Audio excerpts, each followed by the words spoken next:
ಶಿಶಿರ್ ಅವರಿಗೆ ಮೈಸೂರು ವಿದ್ಯಾರ್ಥಿ ಆಗಿದ್ದರಿಂದ ಅಲ್ಲೇ ಓದಿದ್ರಿಂದ ಇದೆಲ್ಲೋ ಗೊತ್ತು, ಸಮಾಜ ಸಮಾನತೆ ಅಥವಾ ಎಲ್ಲೋ ಒಂದ್ ಕಡೆ ನಾಟಕದ ಒಂದು ಸೆಳೆತ ಇದೆಯಲ್ಲ ಅದೆಲ್ಲವನ್ನು ಕಲ್ಸ್ಕೊಟ್ಟಿರುತ್ತೆ. ಅಲ್ಲಿ ಬರುವಂತ ಬಹುತೇಕರಲ್ಲಿ ಒಂದು ಸೆಕ್ಯುಲರಿಸಮ್ ಇದ್ದೇ ಇರುತ್ತೆ. ಸೊ ಆ ಕಥೆಗಳ ವಿಚಾರ ಅಥವಾ ತುಂಬಾ ಹತ್ತಿರದಲ್ಲಿ ನೋಡಿದಂಥ ವಿಚಾರಗಳು, ಸೊ ಲ್ಯಾಂಡ್ ಲಾರ್ಡ್ ಅದೆಲ್ಲವೂ ಕಾಡ್ತಾ ಒಂದು ಕ್ಷಣ ಮಾಡಿದಂಥ ನಾಟಕಗಳು, ಓದಿದಂಥ ಪುಸ್ತಕಗಳು ಅದೆಲ್ಲೋ ನೆನಪಾಗೋದು. ಡೆಫಿನೆಟ್ಲಿ. ನಾನು ಕಾಲೇಜಲ್ಲಿ ಇದ್ದಾಗ ದೇವರಾಜ್ ಅರಸವ್ರದ್ದು ಒಂದು ನಾಟಕ ಮಾಡಿದ್ದೆ, ಉಳುವವನೇ ಹೊಲದೊಡೆಯ, ಅವರೇ ತಂದಿದ್ದಲ್ಲ. ಸೊ ಅವಾಗ ಅವ್ರದ್ದು ಒಂದಿಷ್ಟು ಕಥೆಗಳು, ಅವರು ಹೆಂಗೆ ಸಪೋರ್ಟ್ ಮಾಡಿದ್ರು ಅಪ್ರೆಸ್ಟ್ಗೆ ಅನ್ನೋದ್ರ ಬಗ್ಗೆ ಎಲ್ಲ ನಾಟಕ ಮಾಡಿದ್ವಿ ನಾವು. ಒಂದಿಷ್ಟು ಈ ಸಮಾನತೆ ವಿಷಯವಾಗೂ ಒಂದಿಷ್ಟು ನಾಟಕಗಳನ್ನ ಮಾಡಿದ್ವಿ. DS ಚೌಗಲೆ ಅಂತ ಹೋಗಿದ್ರು ಅವ್ರದ್ದು. ಸೊ ಈ ಸಿನಿಮಾದ ಮೂಲಕ ಆ ಒಂದು ಮಾತನ್ನೇ ಮತ್ತೆ ಕಂಟಿನ್ಯೂ ಮಾಡ್ತಾ ಇದೀವಿ ನಾವು. ಅದೇ ಒಂದು ನರೇಟಿವ್ನೇ ಕಂಟಿನ್ಯೂ ಮಾಡ್ತಿದೀವಿ ಅಂತ ಅನ್ಸುತ್ತೆ. ಅಂದ್ರೆ ಮಾಧ್ಯಮ ಬೇರೆ, ಸಿನಿಮಾಗ್ ರೀಚ್ ಜಾಸ್ತಿ ಇದೆ. ಅಫ್ಕೋರ್ಸ್ ಸಖತ್ ಖುಷಿ ಆಗುತ್ತೆ. ದೇವಿ ಭಾಗ್ಯ ಇಬ್ಬರ ಒಂದು ಪಾತ್ರದ ಬಗ್ಗೆ ಹೇಳೋದಾದ್ರೆ, ದೇವಿ ಭಾಗ್ಯ ಇಬ್ಬರ ಒಂದು ಪಾತ್ರ ನೋಡೋದಾದ್ರೆ, ಪ್ರತಿಯೊಂದು ಹಳ್ಳಿಲೂ ಈ ತರ ಒಂದು ಪೇರ್ ಇರುತ್ತೆ, ಒಂದು ಕಪಲ್ ಇರುತ್ತೆ, ಒಂದು ಯಂಗ್ಸ್ಟರ್ ಕಪಲ್ ಇರುತ್ತೆ. ಸೊ ಎಲ್ಲರೂ ರಿಲೇಟ್ ಮಾಡ್ಕೋಬಹುದು. ಮತ್ತೆ ದೇವಿ ಬಗ್ಗೆ ಹೇಳೋದಾದ್ರೆ, ತುಂಬಾ ಎಲ್ಲದನ್ನು ಅನ್ಯಾಯನ ಪ್ರಶ್ನೆ ಮಾಡುವಂತ ಹುಡುಗ, ಕ್ವಶನ್ ಮಾಡುವಂತ ಹುಡುಗ, ತುಂಬಾ ಪ್ರೀತಿಸುವಂತ ಹುಡುಗ ಭಾಗ್ಯನ. ನಿಮ್ಮಿಬ್ಬರ ವಿಚಾರ ರಾಚ ಅವ್ರಿಗೆ ಗೊತ್ತಿರತ್ತಾ? ಅದು ಸಿನಿಮಾದಲ್ಲಿ ನೋಡ್ಬೇಕು. ಅದು ಎಲ್ರಿಗೂ ಸಸ್ಪೆನ್ಸ್. ಅದು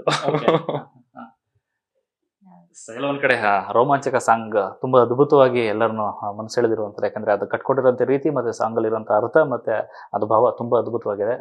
ನಿಮಗೆ ಬಂದಂತ ಮೊದಲ ರಿವ್ಯೂ ಸಾಂಗ್ ಕೇಳದಂತ ಯಾರಿಂದ? ನನ್ನ ಫ್ರೆಂಡ್ಸ್ ಎಲ್ಲ ತುಂಬಾ ಖುಷಿ ಪಟ್ರು.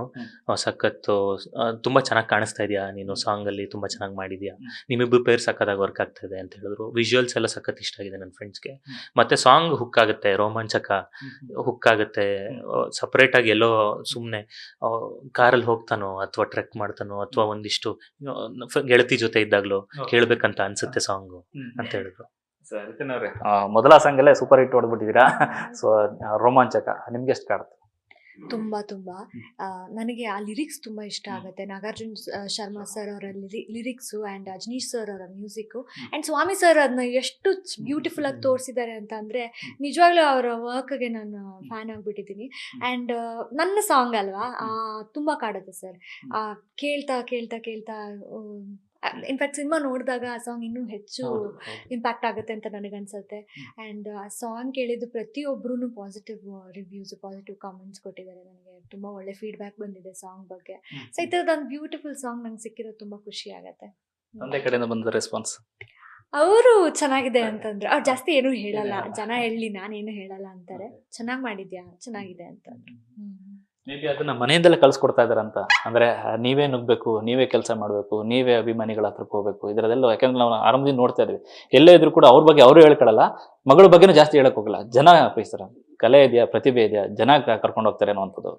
ಹೌದು ಸರ್, ಯಾವಾಗಲೂ ಅದನ್ನೇ ಹೇಳ್ತಾರೆ. ಆ್ಯಂಡ್ ಅದೇ ಯಾವತ್ತು ನಾವು ಇಂಡಸ್ಟ್ರಿ ಅಂತ ಬಂದಾಗ ಸ್ಪೆಷಲಿ ಸ್ಟಾರ್ ಕಿಡ್ಸ್ ಅಂತ ಏನು ಕರೀತಾರೆ, ನಮಗೆಲ್ಲ ಈಸಿ ಲಾಂಚ್ ಸಿಗುತ್ತೆ. ಹೌದು, ಬಟ್ ಸರ್ವೈವ್ ಆಗೋಕ್ಕೆ ಅಥವಾ ಮುಂದೆ ಹೋಗೋದಕ್ಕೆ ನಮ್ಮ ಸ್ವಂತ ಟ್ಯಾಲೆಂಟ್ ಅಂತಾನೆ ನಾನು ನಂಬೋದು ಯಾವಾಗಲೂ. ಸೊ ಆ ವಿಚಾರನ ಅವ್ರು ತುಂಬ ಚೆನ್ನಾಗಿ ತಲೆಗೆ ತುಂಬಿಸಿದ್ದಾರೆ. ಯಾವತ್ತು ನೀನು ನನ್ನ ಹೆಸರು ಹೇಳ್ಕೊಂಡು ಎಷ್ಟು ದಿನ ಜಾಸ್ತಿ ದಿನ ಇರೋದಕ್ಕಾಗೋದಿಲ್ಲ, ನೀನೇನು ಅಂತ ಪ್ರೂವ್ ಮಾಡ್ಕೊ, ಅವಾಗ ಮಾತ್ರ ನೀನು ಇಲ್ಲಿ ಉಳಿಯೋಕ್ಕಾಗೋದು ಅಂತ. ಸೊ ಆ ಒಂದು ಇದರಲ್ಲೇನೆ ನಾನು ಕೂಡ ಪ್ರಿಪೇರ್ ಆಗಿ ಆ ಒಂದು ಮೈಂಡ್ ಸೆಟ್ಟಲ್ಲೇ ಇದ್ದೀನಿ ಸರ್. ಭಾಗ್ಯ ಒಂದು ಪಾತ್ರದ ಪರ್ಫಾರ್ಮೆನ್ಸ್ಗೆ ಈ ಸಿನಿಮಾದಲ್ಲಿ ಇದ್ದಂಥ ಚಾಲೆಂಜ್? ತುಂಬ ಚಾಲೆಂಜ್ ಸರ್. ಭಾಗ್ಯ ಅನ್ನೋ ಪಾತ್ರಕ್ಕೆ ತುಂಬ ವೇರಿಯೇಷನ್ಸ್ ಇದೆ, ತುಂಬ ಇಮೋಷನ್ಸ್ ಇದೆ ಪ್ಲೇ ಮಾಡೋಕ್ಕೆ. ನಾಟ್ ಜಸ್ಟ್ ಒಂದು ಅಂತ ಇಲ್ಲ, ತುಂಬ ಗಟ್ಟಿ ಪಾತ್ರ. ತುಂಬ ಅವಳು ಎಲ್ಲವನ್ನು ಒಂದು ಥರ ಚಾಲೆಂಜಿಂಗ್ ಆಗಿ ತಗೊಳ್ಳುವಂಥ ಒಂದು ಹುಡುಗಿ ಭಾಗ್ಯ. ಪೊಲೀಸ್, ಆ ಊರಲ್ಲಿ ಇದ್ರ ಮಧ್ಯೆನೂ ಪೊಲೀಸ್ ಆಗಿರ್ತಾಳೆ, ಪೊಲೀಸ್ ಕಾನ್ಸ್ಟೇಬಲ್ ಆಗಿರ್ತಾಳೆ. ಅದ್ರ ಆಚೆ ಅವರು ಓದಿಸಿರೋದ್ರಿಂದ. ಸೊ ಆಗಿನ ಕಾಲದಲ್ಲಿ ಓದ್ಕೊಂಡು ಕೆಲಸದಲ್ಲಿರುವಂಥ ಹೆಣ್ಮಕ್ಳು ಹೆಂಗಿರ್ತಾರೆ ಅಂಥದ್ದೊಂದು ಪಾತ್ರ ಇದು. ಸೊ ಹಾಗಾಗಿ ಸಿಕ್ಕಾಪಟ್ಟೆ ಖುಷಿ ಅನ್ನಿಸ್ತು, ತುಂಬ ಹೆಮ್ಮೆ ನನಗೆ ಇಂಥದ್ದೊಂದು ಪಾತ್ರ ಮಾಡಿದ್ದಕ್ಕೆ. ಇನ್ನೊಂದು ಕಡೆ ವಿಜಯ್ ಸರ್ ಹೇಳ್ತಾರೆ ಶಿಕ್ಷಣ, ಸಮಾನತೆ ಮತ್ತೆ ಹೋರಾಟ ಅಂತ, ಅದೆಲ್ಲವೂ ಕಾಣಿಸ್ತಾ ಈ ಪಾತ್ರದಲ್ಲಿ ಅಂತ. ಖಂಡಿತ ಸರ್, ಖಂಡಿತ. ಸಿನಿಮಾ ನೋಡಿದ ಪ್ರತಿಯೊಬ್ಬರು ಈ ಮಾತನ್ನ ಹೇಳ್ತಾರೆ, ಅಷ್ಟೂ ಈ ಪಾತ್ರದಲ್ಲಿ ಇದೆ.